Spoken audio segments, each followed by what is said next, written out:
Hello everyone, ఇవాళ మనం mutton paya కర్రీని ఇంట్లోనే టేస్టీగా ఎలా ప్రిపేర్ చేసుకోవాలో చూద్దాం. సో ముందుగా మంచిగా క్లీన్ చేసి పెట్టుకున్న పాయాని కుక్కర్లోకి వేసుకోవాలి. తర్వాత కొంచెం సాల్ట్, పసుపు, మిరియాలు, చెక్క, లవంగాలు, ఒక స్పూన్ ఆయిల్, తగినన్ని వాటర్ పోసుకోవాలి. అవి మునిగేంత వరకు వాటర్ వేసుకొని స్టవ్ మీద పెట్టేసుకోవాలి. ఒక 10 to 15 విజిల్స్ రానివ్వాలి. సో దట్ పాయ మంచిగా బాయిల్ అయిపోతుంది. ఈలోపు మనం ఒక మసాలా పేస్ట్ని ప్రిపేర్ చేసుకోవాలి.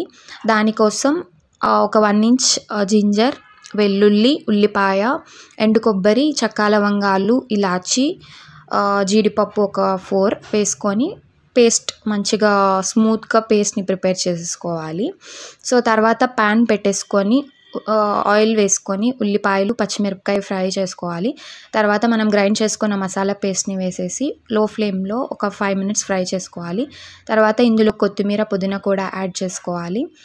అండ్ దెన్ మీ టేస్ట్కి తగ్గట్టు కారం, ధనియాల పొడి యాడ్ చేసుకోవాలి. నేనైతే ఒక 3 స్పూన్స్ కారం, 2 స్పూన్స్ ధనియాల పొడి యాడ్ చేసుకున్నాను. ఇది మంచిగా ఫ్రై అయ్యి ఆయిల్ పైకి తేలాక మనం బాయిల్ చేసుకున్న పాయలోకి మసాలాని యాడ్ చేయాలి. మంచిగా మిక్స్ చేసుకొని వాటర్ అడ్జస్ట్ చేసుకొని సాల్ట్ అది చెక్ చేసుకోవాలి.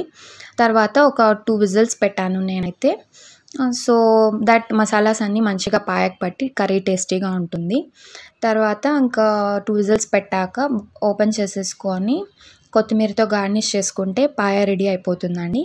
దీన్ని ఇడ్లీ, దోశ, పూరి, చపాతీ అండ్ పరోటా ఎందులోకైనా సర్వ్ చేసుకోవచ్చు.